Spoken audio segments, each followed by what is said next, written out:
तो कैसे हैं आप लोग? My name is Parth, welcome back to my YouTube channel. हम आज शुरू करेंगे carbon compounds from SSC class 10, लेकिन इसका रहेगा लेक्चर 0। अब ये लेक्चर 0 क्या है? इसमें हम कुछ केमिस्ट्री के बेसिक कंसेप्ट्स के बारे में बात करेंगे। आप कोई भी चैप्टर पढ़ो, केमिकल रिएक्शन पढ़ो, periodic table, metallurgy, carbon compound, ये बेसिक कंसेप्ट्स आपको आने ही चाहिए। And that is the reason हम एक लेक्चर 0 ले रहे हैं। इसके बाद लेक्चर 1 आएगा जहां पे हम एक्चुअल कार्बन कंपाउंड्स के बारे में बात करेंगे। ठीक है, इस लेक्चर का पीडीएफ आपको मिल जाएगा डिस्क्रिप्शन में, उसको भी अच्छे से डाउनलोड कर लो, पढ़ लो, प्रिपेयर कर लेना। And if you are new to channel, subscribe करना, शेयर करना, वीडियो को लाइक भी करना, जो आप करते ही हो। तो चलिए शुरू करते हैं।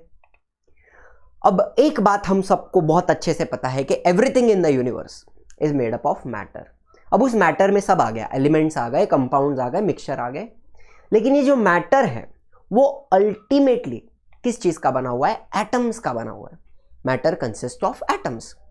एंड ये जो एटम्स होते हैं, एटम्स अलग अलग कॉम्बिनेशंस बनाते हैं, एंड उनके कॉम्बिनेशन से क्या बनता है? कंपाउंड बनता है।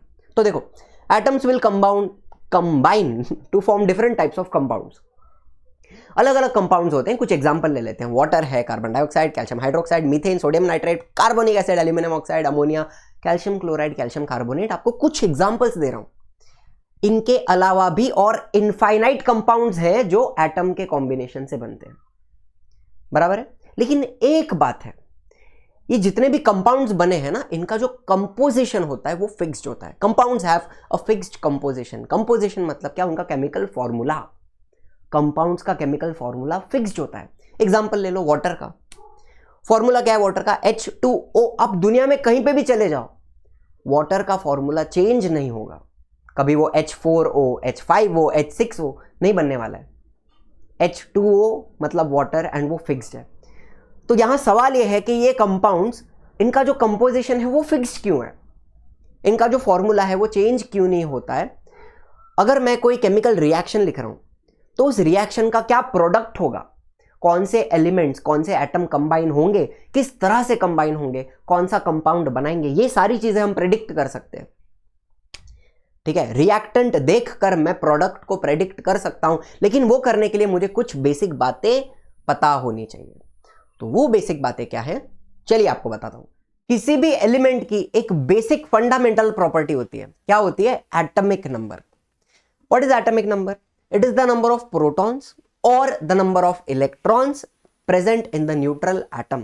It is called as atomic number. बहुत ही बेसिक डेफिनेशन है, बचपन से पढ़ते आए हैं, 6वीं 7वीं 8वीं। फिर भी अगर आपको याद नहीं है या फिर समझ में नहीं आया है, डोंट वरी, आगे जाके आपको सारी चीजें क्लियर हो जाएंगी। ठीक है, ये पहली बात है, ये तो हमें पता होना ही चाहिए, एटॉमिक नंबर। फिर दूसरी बात है एटॉमिक मास। ये कोई पूछता नहीं है, एग्जाम में आपको कोई पूछेगा नहीं कि इस एलिमेंट का एटॉमिक मास बताओ, लेकिन इसका डेफिनेशन हमें पता होना चाहिए। देखो, atomic mass can be calculated by adding the number of protons and the number of neutrons. Simple भाषा में प्रोटॉन प्लस न्यूट्रॉन, इससे आपको क्या मिलता है? उस एटम का मास मिलेगा।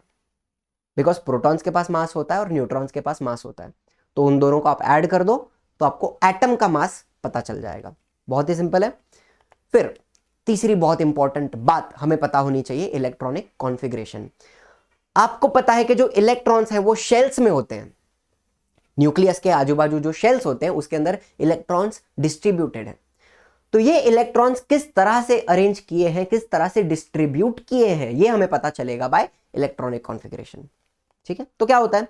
Electronic configuration of the atom will describe how electrons are distributed in its shells. नहीं समझाए तो डोंट वरी, आगे जाके सारी बातें क्लियर हो जाएंगी, आपको बता रहा हूं वापस। फिर आखिरी बात, वैलेंसी, सबसे इंपॉर्टेंट बात। ये अगर वैलेंसी आपको समझ जाती है ना, तो आप किसी भी एटम को किसी दूसरे एटम के साथ कंबाइन कर सकते हो। आप एक केमिकल रिएक्शन का प्रोडक्ट क्या होगा वो प्रेडिक्ट कर सकते हो, किस तरह बनेगा, क्या बनेगा, ये सारी बातें आप बता सकते हो। तो देखो, सीक्वेंस समझो। आपको पहले एक एलिमेंट का एटॉमिक नंबर पता चलेगा, फिर आप एटॉमिक नंबर से इलेक्ट्रॉनिक कॉन्फ़िगरेशन निकालोगे, इलेक्ट्रॉनिक कॉन्फ़िगरेशन से आपको वैलेंसी पता चलेगी उस एटम की। देखो, what is valency? It is the ability of an atom to gain, lose और share electrons in order to achieve noble gas configuration. काफी खतरनाक सा डेफिनेशन लग रहा है ना? डोंट वरी, आगे जाके एक एक बात क्लियर हो जाएगी। ठीक है, तो यहां लेते हैं एक बेसिक एटम। अब देखो एटम के बीचों बीच रहता है उसका न्यूक्लियस, ये रहा, एंड न्यूक्लियस के अंदर होते हैं प्रोटॉन्स एंड न्यूट्रॉन। उन दोनों के नंबर को ऐड कर दोगे तो क्या मिलेगा, एटम का मास मिलेगा। ठीक है, फिर इलेक्ट्रॉन्स शेल में होते हैं, तो ये रहा शेल। देखो फर्स्ट शेल होता है, सेकंड शेल होता है, थर्ड होता है, फोर्थ होता है, फिफ्थ होता है। हर एक शेल की अपनी एक मैक्सिमम कैपेसिटी होती है इलेक्ट्रॉन्स को होल्ड करने की। So let us understand how many electrons the shells can hold. हर एक शेल का क्या है, मैक्सिमम कैपेसिटी है इलेक्ट्रॉन होल्ड करने का, एंड उसको हम कैलकुलेट करेंगे यूजिंग दिस फॉर्मूला 2n²। तो हमारा पहला जो शेल है उसको मैं बोलूंगा के शेल। अगर हम यहां पे फॉर्मूला यूज करें तो 2 इंटू एन मतलब क्या, एन मतलब नंबर ऑफ शेल। के हमारा फर्स्ट शेल है तो एन क्या रहेगा, 1 रहेगा, तो 2 इंटू 1² इज इक्वल टू 2। तो के शेल की मैक्सिमम कैपेसिटी इलेक्ट्रॉन होल्ड करने की कितनी है, 2। के शेल सिर्फ 2 इलेक्ट्रॉन्स होल्ड कर सकता है, उससे ज्यादा नहीं कर सकता, सिंपल है। फिर सेकंड शेल, उसको हम बोलेंगे एल शेल। तो यहां पे अगर फॉर्मूला यूज करें तो 2 इंटू एन क्या रहेगा, 2 रहेगा, सेकंड शेल है, तो 2 इंटू 2² कितना हो गया, 8। तो एल शेल की मैक्सिमम कैपेसिटी 8 इलेक्ट्रॉन की है, भर देते हैं 8 इलेक्ट्रॉन वहां पे, कूल है।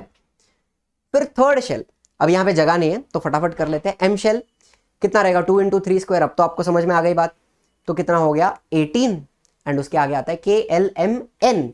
एन शेल का रहेगा 2 इंटू 4², कितना हो जाता है 32, एंड उसके आगे आएगा फिफ्थ, सिक्स्थ, सेवेंथ, एंड हर एक शेल की कैपेसिटी हम 2n² से मेजर कर सकते हैं। सिंपल, एक बात समझ में आ गई है। अब ये मॉडर्न पीरियोडिक टेबल भी हमने बहुत अच्छे से पढ़ा हुआ है। 4 ब्लॉक होते हैं SPDF, वहां पे कोने में ग्रुप 1 एंड 2 S ब्लॉक है, यहां पे ऊपर मेरे ऊपर 13 से लेके 18 P ब्लॉक है, बीच में जो पर्पल वाला दिख रहा है 3 से लेके 12 वो D ब्लॉक है जहां पे ट्रांजिशन मेटल्स आते हैं, एंड नीचे लैंथेनाइड एक्टिनाइड का सीरीज दिख रहा है वो F ब्लॉक है, पढ़ा है ना हमने। एंड आप 10th स्टैंडर्ड में हो तो आपको 1 to 20 एलिमेंट्स बहुत अच्छे से बाय हार्ट होने चाहिए, उनका नाम, उनका सीक्वेंस, उनका एटॉमिक नंबर, ये सब आपको याद रखना है।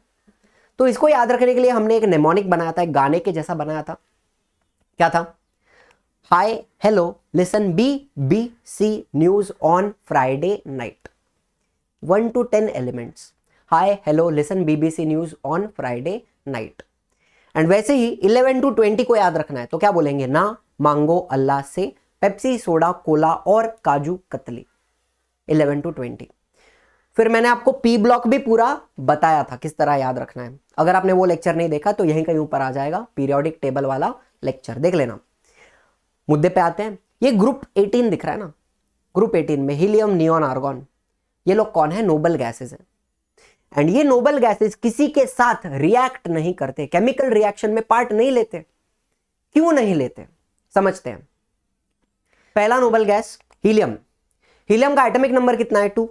तो इसके न्यूक्लियस में कितने प्रोटॉन होंगे, 2 प्रोटॉन्स, एंड इसके पास 2 न्यूट्रॉन्स भी होते हैं। तो इसका एटॉमिक मास कितना हो जाएगा, 2 + 2 4। एटॉमिक मास आपको कोई पूछेगा नहीं, मुझे खुजली है इसलिए बता रहा हूं, ठीक है, एक्स्ट्रा इंफॉर्मेशन है। अच्छा, तो 2 प्रोटॉन है, मतलब इसके पास 2 इलेक्ट्रॉन भी होंगे। एक न्यूट्रल एटम में जितने प्रोटॉन होते हैं उतने ही इलेक्ट्रॉन्स भी होते हैं। तो यहां पे 2 प्रोटॉन है तो 2 इलेक्ट्रॉन होंगे, एंड इलेक्ट्रॉन्स होते हैं शेल में, तो ये आ गया हमारा पहला शेल। फर्स्ट शेल के शेल, उसकी मैक्सिमम कैपेसिटी कितनी है, 2 इलेक्ट्रॉन की। हमारे पास इलेक्ट्रॉन्स कितने हैं, 2 इलेक्ट्रॉन है, भर देते हैं वहां पे 1 इलेक्ट्रॉन, 2 इलेक्ट्रॉन। अब मुझे एक बात बताओ, क्या ये शेल पूरी तरह भरा हुआ है, इसकी मैक्सिमम कैपेसिटी 2 थी ना, वो हमने पूरी फिल कर दी है, तो हम क्या बोलेंगे, डुप्लेट इज कंप्लीट। डुप्लेट मतलब क्या, 2 इलेक्ट्रॉन्स।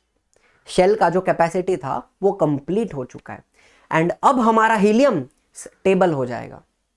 अब वो किसी के साथ रिएक्ट नहीं करेगा, रिएक्शन में पार्ट नहीं लेगा, उसका हो चुका है, वो इस संसार के मोहमाया से मुक्त हो चुका है, स्टेबल हो चुका है, नोबल हो चुका है। आप ये बात समझो, ठीक है। वैसे ही अगर मैं नियॉन की बात करूं, एटॉमिक नंबर कितना है, 10 है, तो अब थोड़ा फटाफट बताइए, न्यूक्लियस में कितने प्रोटॉन होंगे, 10 प्रोटॉन होंगे, इसके पास 10 न्यूट्रॉन भी होते हैं, तो एटॉमिक मास कितना होगा, 20। कोई पूछेगा, बिल्कुल भी नहीं। 10 प्रोटॉन है तो 10 इलेक्ट्रॉन होंगे, इलेक्ट्रॉन होते हैं शेल में, तो ये आ गया पहला शेल। कैपेसिटी कितनी है 2 इलेक्ट्रॉन की, भर देते हैं 2 इलेक्ट्रॉन। फिर सेकंड शेल, सेकंड शेल की कैपेसिटी कितनी है 8 इलेक्ट्रॉन की, हमारे पास बचे कितने हैं 8 इलेक्ट्रॉन, भर देते हैं। अब मुझे बताओ इलेक्ट्रॉन्स का अरेंजमेंट कैसा है। 2,8, देखो वहां पे 2,8, फर्स्ट शेल में 2 इलेक्ट्रॉन, सेकंड शेल में 8 इलेक्ट्रॉन्स, इसको हम बोलते हैं electronic configuration, arrangement of electrons. And क्या अब आप मुझे बता सकते हो इसका सेकंड शेल पूरी तरह भरा हुआ है, इसको हम बोलेंगे ऑक्टेट इज कंप्लीट। ऑक्टेट मतलब क्या, 8 electrons, second shell is completely filled. And अब हमारा नियॉन भी कैसा है, स्टेबल हो चुका है, वो भी किसी के रिएक्शन में पार्ट नहीं लेगा, संसार के मोह माया से मुक्त हो चुका है, उसने सब देख लिया दुनिया में। बात समझ रहे हो। नोबल गैसेस रिएक्ट क्यों नहीं करते, बिकॉज उनका जो आउटर मोस्ट शेल है वो पूरी तरह भरा हुआ है। एंड बाकी के जितने सारे एलिमेंट्स हैं उनको भी स्टेबल बनना है, उनको भी नोबल गैस की तरह बनना है। And that is why they will share electrons, lose electrons और gain electrons, so that they can become stable. मुद्दा समझो, कहानी समझो। बाकी सारे जितने भी एलिमेंट्स हैं उनको क्या करना है, उनको स्टेबल बनना है नोबल गैस की तरह। And that is why elements will combine with each other, elements will react with each other to form compounds. And compound कैसा होता है, स्टेबल होता है।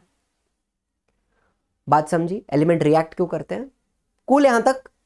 थोड़ा आगे चले, यहां पे 1 to 10 एलिमेंट्स का हम एटॉमिक स्ट्रक्चर देखेंगे, उनका इलेक्ट्रॉनिक कॉन्फ़िगरेशन, उनका वैलेंसी, कौन सा एलिमेंट मेटल है, कौन सा मेटलॉइड है एंड कौन सा नॉन मेटल है, ये सब आपको बताऊंगा।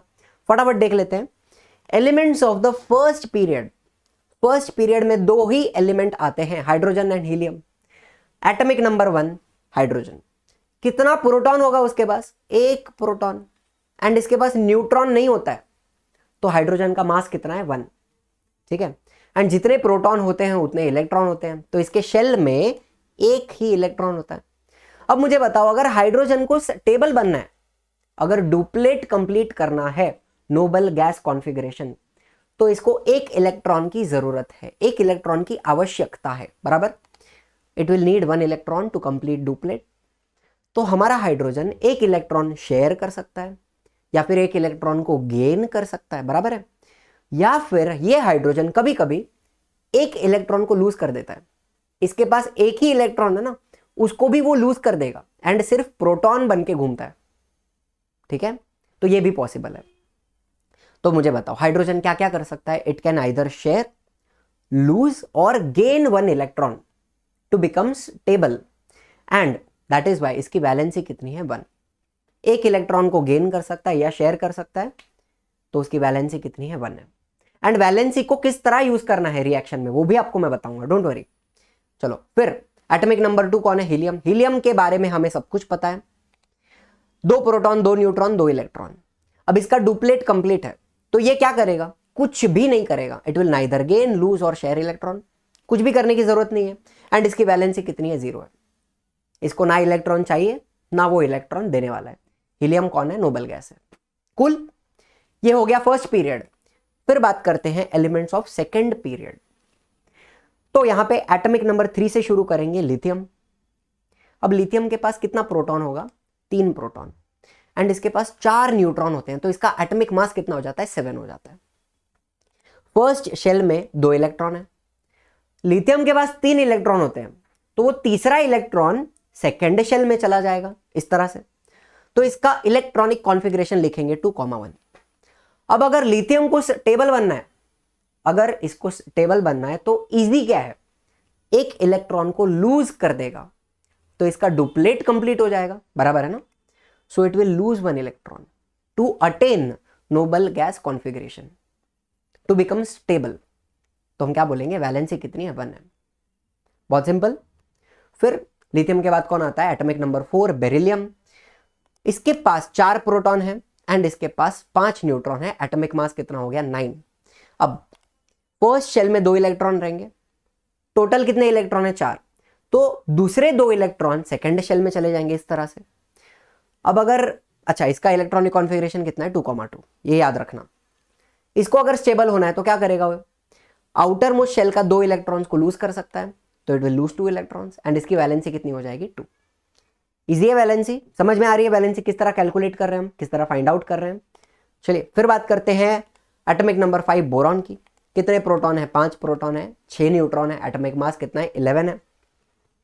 5 इलेक्ट्रॉन होंगे इसके पास, फर्स्ट शेल में 2 इलेक्ट्रॉन, सेकेंड शेल में 3 इलेक्ट्रॉन, तो इलेक्ट्रॉनिक कॉन्फ़िगरेशन है 2,3। अब ये जो बोरॉन है ना, ये एक मेटलॉइड है, इसके पास मेटल एंड नॉन मेटल्स दोनों की थोड़ी थोड़ी प्रॉपर्टीज होती है, मिक्स होके आती हैं, बराबर। बोरॉन 3 इलेक्ट्रॉन्स को लूज नहीं कर सकता, 3 इलेक्ट्रॉन को लूज करना इजी नहीं है, तो बोरॉन क्या करता है ना, इलेक्ट्रॉन्स को शेयर करता है, कोवैलेंट बॉन्ड बनाता है। हमारा boron it will share 3 electrons. Covalent bonding किस तरह होती है, शेयरिंग किस तरह होती है, ये सब आपको मैं लेक्चर 1 में बताऊंगा, तो उसका कोई चिंता मत करो, कोई टेंशन मत लो, अभी सिर्फ बेसिक मुद्दे समझ लो, हाईलाइट दे रहा हूं आपको मैं। बोरॉन 3 इलेक्ट्रॉन को शेयर करता है टू बिकम स्टेबल, तो इसकी वैलेंसी कितनी है 3 है, बहुत सिंपल, ठीक है। कैसे होता है शेयरिंग, कैसे बनता है कोवैलेंट बॉन्ड, ये सब देखेंगे लेक्चर 1 में। फिर एटॉमिक नंबर 6 हमारा हीरो, हमारे स्टोरी का प्रोटैगोनिस्ट कार्बन। कितने प्रोटॉन होंगे 6 प्रोटॉन, कितने न्यूट्रॉन होंगे 6 न्यूट्रॉन, इसका एटॉमिक मास कितना है 12 है, ये ऑब्जेक्टिव में आ सकता है, ये आपको याद भी रखना है। कार्बन का एटॉमिक मास कितना है 12 है। अब फर्स्ट शेल में कितने 2 इलेक्ट्रॉन होंगे, सेकेंड शेल में 4 इलेक्ट्रॉन्स होते हैं, तो इलेक्ट्रॉनिक कॉन्फ़िगरेशन कितना है 2,4, ये भी आपको याद रखना है। कार्बन के बारे में आपको सब कुछ याद रखना है।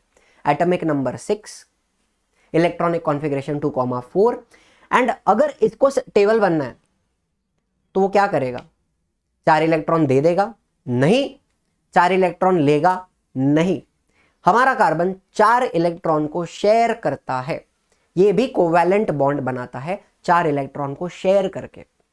कैसे बनता है देखेंगे। तो अभी कितना क्या याद रखोगे, अभी कार्बन की वैलेंसी कितनी होती है 4, it will share 4 electrons to become stable and that is why valency कितनी है 4 है। कूल, यहां तक समझ में आ रही है बात। फिर फटाफट चलो, एटॉमिक नंबर 7 आता है नाइट्रोजन। कितने प्रोटॉन 7 प्रोटॉन, कितने neutron 7 neutron, atomic mass 14, first shell में 2 इलेक्ट्रॉन, सेकेंड शेल में कितने होंगे 5 इलेक्ट्रॉन, इलेक्ट्रॉनिक कॉन्फ़िगरेशन 2,5। इसको अगर स्टेबल बनना है, ऑक्टेट अगर कंप्लीट करना है, तो 3 इलेक्ट्रॉन की आवश्यकता है, बराबर। तो हमारा नाइट्रोजन या तो शेयर कर सकता है या तो गेन कर सकता है 3 इलेक्ट्रॉन को, ठीक है, स्टेबल बन जाएगा, तो इसकी वैलेंसी कितनी रहेगी 3, बहुत सिंपल। फिर बात करते हैं ऑक्सीजन की, एटॉमिक नंबर 8, 8 प्रोटॉन 8 न्यूट्रॉन, तो इसका एटॉमिक मास कितना हो गया 16। फर्स्ट शेल में कितने हैं 2 इलेक्ट्रॉन, सेकेंड शेल में कितने रहेंगे 6 इलेक्ट्रॉन, इलेक्ट्रॉनिक कॉन्फ़िगरेशन कितना 2,6। अगर इसको स्टेबल बनना है तो क्या करेगा, 2 इलेक्ट्रॉन्स शेयर भी कर सकता है या फिर 2 इलेक्ट्रॉन को गेन भी कर सकता है, तो इट विल शेयर और गेन 2 इलेक्ट्रॉन्स। ऑक्सीजन का वैलेंसी कितना है 2, बहुत सिंपल, समझ में आ रही है बात। फिर atomic number 9 fluorine, 9 protons 10 neutrons, atomic mass कितना हो जाएगा 19 हो जाएगा। फर्स्ट शेल में 2 इलेक्ट्रॉन, सेकेंड शेल में कितने होंगे 7 इलेक्ट्रॉन्स, तो इलेक्ट्रॉनिक कॉन्फ़िगरेशन 2,7। स्टेबल बनने के लिए या तो 1 इलेक्ट्रॉन को वो शेयर करेगा या तो 1 इलेक्ट्रॉन गेन करेगा, इट विल शेयर और गेन 1 इलेक्ट्रॉन, वैलेंसी कितनी है 1। यहां तक बात समझ रही है। एंड लास्ट में हमने नियॉन के बारे में तो पढ़ा हुआ है, नोबल गैस है, 10 proton 10 neutron 10 electron, electronic configuration 2,8, octet complete है इसका, तो it will neither share lose और गेन इलेक्ट्रॉन, वैलेंसी कितनी रहेगी 0। This is a noble gas. तो ये हो गए हमारे 1 to 10 एलिमेंट्स, उनका पूरा जन्म कुंडली आपको दिखा रहा हूं मैं, सबकी वैलेंसी हमने डिस्कस करी, सबका इलेक्ट्रॉनिक कॉन्फ़िगरेशन हमने डिस्कस किया है, ठीक है। बहुत बेसिक चीजें हैं, ये सब आपको पता होना चाहिए। कुल, तो यहां अगर हम थर्ड पीरियड के एलिमेंट्स की बात करें, ये थर्ड पीरियड में एलिमेंट्स के पास 3 शेल होते हैं, KLM, एंड थर्ड शेल का M शेल का मैक्सिमम कैपेसिटी कितना है 18 इलेक्ट्रॉन का है। ये हमने 2n² उस फॉर्मूला से सिद्ध किया, ठीक है ना, हमने प्रूव किया। लेकिन फिर भी ये जो एलिमेंट्स हैं थर्ड पीरियड के, ये लोग ऑक्टेट रूल को फॉलो करते हैं। मतलब क्या, इनके अगर आउटर मोस्ट शेल में 8 इलेक्ट्रॉन आ जाते हैं ना, तो भी ये लोग स्टेबल हो जाएंगे, ठीक है। लेकिन एक बात याद रखना, ऑक्टेट रूल सब एलिमेंट्स फॉलो नहीं करते, सिर्फ थर्ड पीरियड तक एप्लीकेबल है। ऑक्टेट रूल सिर्फ थर्ड पीरियड तक के एलिमेंट्स फॉलो करते हैं, उसके आगे के नहीं करते, ठीक है। बात समझ में आ गई एक। चलो, तो हमारा थर्ड पीरियड शुरू होता है विथ एटॉमिक नंबर 11 सोडियम 2,8,1। इसको अगर स्टेबल बनना है तो सबसे इजी तरीका क्या है, आउटर मोस्ट 1 इलेक्ट्रॉन जो है ना उसको लूज कर देगा, तो इसकी वैलेंसी कितनी रहेगी 1। बहुत सिंपल। फिर सोडियम के बाद आता है एटॉमिक नंबर 12 मैग्नीशियम, ना मांगो 2,8,2। सबसे इजी तरीका क्या है, बाहर का 2 इलेक्ट्रॉन लूज कर दो, वैलेंसी कितनी है 2 है, बहुत सिंपल। 13 एल्यूमिनियम 2,8,3, इजी तरीका, लास्ट के 3 इलेक्ट्रॉन को लूज कर दो, वैलेंसी रहेगी 3, बहुत सिंपल। 14 सिलिकॉन 2,8,4। अब ये जो सिलिकॉन है ना, ये मेटलॉइड है। पहले 3 सोडियम मैग्नीशियम एल्यूमिनियम ये मेटल है, सिलिकॉन मेटलॉइड है। अब ये सिलिकॉन ना 4 इलेक्ट्रॉन को लूज नहीं कर सकता, तो ये सिलिकॉन इलेक्ट्रॉन्स को शेयर करेगा, कोवैलेंट बॉन्ड बनाएगा, एंड इसकी वैलेंसी कितनी रहेगी 4 रहेगी। 4 इलेक्ट्रॉन्स को शेयर करेगा, just like carbon, just like carbon. फिर 15 फॉस्फोरस 2,8,5, ये नॉन मेटल है। अब नॉन मेटल क्या करते हैं, इलेक्ट्रॉन्स को गेन करते हैं, तो फॉस्फोरस या तो 3 इलेक्ट्रॉन गेन कर सकता है, या तो फिर 3 इलेक्ट्रॉन्स को शेयर भी कर सकता है, शेयर भी कर सकता है, गेन भी कर सकता है। कितने, 3 इलेक्ट्रॉन, वैलेंसी कितनी हो जाएगी 3। फिर आता है 16 सल्फर 2,8,6। टेबल बनने के लिए 2 इलेक्ट्रॉन को शेयर कर सकता है, या तो 2 इलेक्ट्रॉन गेन कर सकता है, वैलेंसी कितनी है 2। फिर आता है क्लोरीन 2,8,7। स्टेबल बनने के लिए 1 इलेक्ट्रॉन या तो शेयर करेगा या तो गेन करेगा, वैलेंसी रहेगी 1। एंड लास्ट में आता है हमारा noble gas argon 2,8,8। Last shell में ऑक्टेट कंप्लीट है, लास्ट शेल की कैपेसिटी 18 इलेक्ट्रॉन की है, लेकिन फिर भी आर्गन 8 इलेक्ट्रॉन्स पे स्टेबल हो जाता है, ऑक्टेट रूल फॉलो कर रहा है। Are you understanding? तो यहाँ पे वैलेंसी कितनी है 0 है। तो इस तरह से हमें थर्ड पीरियड के भी एलिमेंट्स समझ में आ जाते हैं। याद रखने के लिए क्या बोलना है, ना मांगो अल्लाह से, पेप्सी, सोडा, कोला और फिर आता है आगे kaju katli, potassium and calcium. Valency की ना 2 डेफिनेशंस होती हैं। एक डेफिनेशन हमने ऑलरेडी पढ़ी, the number of electrons an atom will lose, share और gain to achieve the noble gas configuration, बराबर। टेबल बनने के लिए कितना इलेक्ट्रॉन देगा, लेगा, शेयर करेगा, उसको भी हम वैलेंसी बोलते हैं। एंड दूसरा डेफिनेशन देखो क्या है, valency of an element is the measure of its combining capacity with other atoms to form chemical compounds और मॉलिक्यूल्स। सिंपल भाषा में एक एटम, ठीक है, एक एटम दूसरे कितने एटम्स के साथ कंबाइन कर सकता है, एक एटम दूसरे कितने एटम्स के साथ कंबाइन कर सकता है टू फॉर्म अ मॉलिक्यूल और अ कंपाउंड, इसको हम बोलते हैं combining capacity. And that combining capacity is nothing but valency. तो ये दोनों डेफिनेशंस आपको याद रखनी है, बराबर। तो इस वैलेंसी को मैं प्रोडक्ट बनाने के लिए किस तरह यूज करूं, कंपाउंड बनाने के लिए कैसे यूज करूं, सुनो। मैंने लिया हाइड्रोजन एंड ऑक्सीजन। हाइड्रोजन की वैलेंसी कितनी है 1, मुझे पता है। ऑक्सीजन की वैलेंसी है 2, हमने अभी अभी कैलकुलेट की। अब इस मेथड को बोलते हैं criss cross method, criss cross. इस तरह से H एंड 2 साथ में आ रहे हैं एंड O एंड 1 साथ में आ रहे हैं, बराबर। तो हम क्या लिखेंगे, H2O1, तो 1 नहीं लिखूंगा मैं, सिर्फ O लिखूंगा, वहां पे 1 लिखने की जरूरत नहीं है। तो H2O, इस तरह से मेरा मॉलिक्यूल बन गया, कंपाउंड बन गया। काफी सिंपल है, काफी बढ़िया है, ग्रेट। आपको पता है H2O2 भी बनता है, हाइड्रोजन पेरोक्साइड, बट वो हाइड्रोजन पेरोक्साइड अलग कंडीशंस में बनता है, उसके अंदर जो बॉन्डिंग होती है वो थोड़ी अलग होती है, कॉम्प्लिकेटेड होती है। So for your 10th standard level ये क्रिस क्रॉस मेथड परफेक्ट है, ठीक है। ज्यादा H2O2 के बारे में मत सोचो अभी, कुल। फिर अगर मैंने लिया कार्बन एंड ऑक्सीजन, कार्बन की वैलेंसी कितनी है 4, मुझे पता है। ऑक्सीजन की वैलेंसी है 2। क्रिस एंड क्रॉस हमने किया। अभी यहां पे मैं C2O4 नहीं लिखूंगा, ठीक है। मैं क्या करूंगा, मुझे बताओ 4 एंड 2, इन दोनों को मैं कट कर सकता हूं 2 से, इस तरह से 2 2 जा एंड 2 1 जा। I want to use the lowest possible integer, इसलिए मैंने उसको कट किया। तो अब हमारा फॉर्मूला क्या बनेगा, C1, 1 लिखने की जरूरत नहीं है, O2, तो क्या बन गया, CO2 बन गया, कार्बन डाइऑक्साइड बन गया। बहुत सिंपल है। एक और करते हैं। हमने लिया कार्बन एंड हाइड्रोजन, कार्बन की वैलेंसी है 4, हमें पता है, हाइड्रोजन की 1 है, क्रिस एंड क्रॉस करो, क्या मिलेगा, C1, 1 नहीं लिखना है, H4, CH4, क्या बन गया, मीथेन बन गया। अरे बहुत सिंपल है यार, एलिमेंट लिया, उसकी वैलेंसी लिखी, क्रिस क्रॉस किया, बस बन गया कंपाउंड, बहुत ही ज्यादा सिंपल। ठीक है, जो हम कंपाउंड्स बनाते हैं, most of the compounds reaction में, उस कंपाउंड में एक पार्ट पॉजिटिव होता है, पॉजिटिवली चार्ज्ड होता है, जिसको हम कैटायन बोलते हैं, एंड एक पार्ट नेगेटिवली चार्ज्ड होता है, जिसको हम एनायन बोलते हैं। ठीक है, एंड ये पॉजिटिव एंड नेगेटिव हमेशा कंबाइन होकर आपको कंपाउंड बना कर देते हैं। मान लो कि आप कोई भी एक रिएक्शन लिख रहे हो, डिस्प्लेसमेंट है, डबल डिस्प्लेसमेंट है, रेडॉक्स रिएक्शन है, तो उन रिएक्शंस में हमेशा एक पॉजिटिव पार्ट एंड एक नेगेटिव पार्ट, एक कैटायन एक एनायन कंबाइन होकर आपको कंपाउंड बना कर देंगे। ठीक है, मॉलिक्यूल बना के देंगे। एंड हमने एक वैलेंसी आरती पढ़ी हुई है जो कुछ इस तरह है ना, बहुत पसंद आई आपको वैलेंसी आरती, आपने बहुत लोगों ने 10-10 बार सुनी, भजन की तरह रोज सुबह उठकर एक बार सुनते हो। लेकिन इस वैलेंसी आरती को अप्लाई किस तरह करना है, यूज किस तरह करना है, वो ध्यान से सुनना। अब आपके लेफ्ट में आपको हाइड्रोक्साइड, क्लोराइड, ब्रोमाइड, आयोडाइड वो सब दिख रहा है, वो सारे एनायंस हैं। मतलब क्या, दे आर नेगेटिवली चार्ज्ड।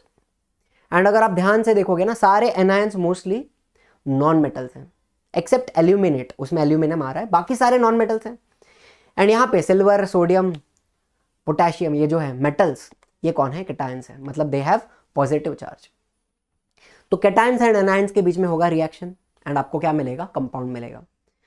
इन सब की वैलेंसी है 1, तो 1 के बाद हमने वैलेंसी 2 वाले आयंस भी देखे थे। ठीक है, तो लेफ्ट में जो भी cadmium, magnesium, mercury, zinc metal है ना, मेटल कैसे होते हैं, कैटायंस। एंड मेरे ऊपर यहाँ पे oxide, sulphide, sulphate, carbonate, chromate, ये सब क्या है, एनायंस है, नेगेटिवली चार्ज्ड है। इन सब की वैलेंसी है 2। फिर हमने वैलेंसी 3 भी देखी थी, एंड वैलेंसी 3 में हमने क्या बोला था, copper has variable valency 1 2, iron has variable valency 2 3, and aluminium की वैलेंसी फिक्स्ड 3। तो ये जो भी मेटल्स हैं, कॉपर, आयरन एंड एल्यूमिनियम, ये भी क्या है, कैटायंस है। एंड एक बात यहाँ पे बता देता हूँ, वैलेंसी आरती का जो वीडियो है उसमें जो आवाज़ है वो मेरी नहीं है, मेरे एक फ्रेंड है, ही इज़ अ प्रोफेशनल सिंगर, उन्होंने वो गाया था मेरे लिए। ठीक है, साथ में बैठ के हमने उसको पूरा प्रोड्यूस किया हुआ है। So the credit for singing goes to Chandresh Kalyani, he is a neighbour है मेरे, साथ में रहते हैं, बाजू में रहते हैं। ठीक है, उन्होंने गाया हुआ है, मेरी आवाज़ नहीं है। तो जितना आपको थैंक यू बोलना है उनको बोलो, चंद्रेश भाई को। कूल। अब इस वैलेंसी आरती को यूज किस तरह करें, अप्लाई किस तरह करें, देखो मान लो मैंने ले लिया कैल्शियम एंड मैंने ले लिया कार्बोनेट। कैल्शियम एक कैटायन है, पॉजिटिव है, कार्बोनेट एनायन है, नेगेटिव है। ठीक है, कैल्शियम की वैलेंसी होती है 2, कार्बोनेट की भी होती है 2। तो क्या इस 2 2 को मैं कट कर सकता हूं, हमें लोएस्ट पॉसिबल इंटीजर चाहिए तो हम कट कर देंगे, 2 1 2 1 एंड कर देंगे क्रिस क्रॉस।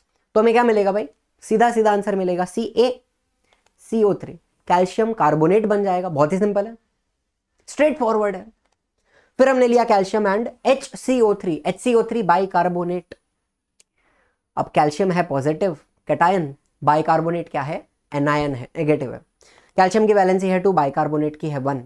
क्रिस क्रॉस किया तो मुझे क्या मिला, Ca1 HCO3 ट्वाइस। तो मैं क्या करूंगा, HCO3 को ब्रैकेट में डाल के बाजू में 2 लिखना है हमें, HCO3 पूरा 2 बार आ रहा है। समझ रहे हो क्या किया हमने। फिर मैंने लिया कैल्शियम एंड मैंने लिया सल्फेट SO4, दोनों की वैलेंसी है 2 2। तो क्या करेंगे, काट देंगे, 2 1 2 1 करेंगे क्रिस क्रॉस, तो सीधा सीधा क्या मिलेगा, CaSO4, मतलब क्या, कैल्शियम सल्फेट। स्ट्रेट फॉरवर्ड, बहुत ही सिंपल। फिर लेते हैं calcium and nitrate, calcium positive है, नाइट्रेट नेगेटिव है। कैल्शियम की वैलेंसी है 2, नाइट्रेट की वैलेंसी है 1। करो क्रिस क्रॉस तो क्या मिलेगा, Ca1 NO3 ट्वाइस। तो ब्रैकेट में डाल देंगे NO3 को इस तरह एंड बाजू में लिख देंगे 2, calcium nitrate CaNO3 twice. And फिर आखिरी में Ca and OH, calcium hydroxide. Calcium की वैलेंसी है 2, हाइड्रोक्साइड की है 1, करेंगे क्रिस क्रॉस तो क्या मिलेगा Ca1 OH ट्वाइस, तो OH को डाल देंगे ब्रैकेट में एंड लगा देंगे बाजू में 2 CaOH ट्वाइस। तो इस तरह से जितने भी एनायंस कैटायंस जो भी पूरी आरती अगर आपने बाय हार्ट कर रखी है ना, तो कितने सारे कंपाउंड्स आप बना सकते हो वो सोचो। तो प्रैक्टिस के लिए ये सारे कंपाउंड्स आपको मैंने बनाने के लिए दिए हुए हैं, 14 एग्जांपल्स दिए हुए हैं। पहला एग्जांपल देखो, सोडियम ऑक्सीजन, सोडियम की वैलेंसी होती है 1, ऑक्सीजन की होती है 2, क्रिस क्रॉस करोगे तो फॉर्मूला क्या आएगा Na2O, सोडियम ऑक्साइड। तो उसी तरह से क्रिस क्रॉस करके बाकी सारे प्रैक्टिस करो। आपको वैलेंसी याद होनी चाहिए, एटॉमिक नंबर भी याद होना चाहिए एंड आपको क्रिस क्रॉस मेथड आनी चाहिए। आपको मैं कोई भी कंपाउंड दे दूं बनाने के लिए, कोई भी 2 कैटायन एनायन या फिर कोई एलिमेंट्स दे दिए तो उनको कंबाइन करने आपको आना चाहिए, प्रोडक्ट बनाने आपको आना चाहिए। ठीक है, प्रैक्टिस कर लो, I think this will be very helpful. तो यहां समाप्त करते हैं आज का हमारा लेक्चर 0, जिसमें हमने बेसिक चीजें देखी, वैलेंसी आरती को किस तरह यूज करना है, एटॉमिक नंबर से शुरू करके इलेक्ट्रॉनिक कॉन्फ़िगरेशन से लेके वैलेंसी तक की सारी बातें हमने की है। I hope this was really informative and अगर लेक्चर सच में यूजफुल है, आपको मजा आया है तो लाइक करना, शेयर करना, सब्सक्राइब करना चैनल को। ठीक है, वो जो बेल का घंटे का जो आइकन है उसको ऐसा दबा के बजा के, ठीक है, चले जाना। दुनियादारी की बातें समाप्त करते हैं as usual. Thank you very much for watching.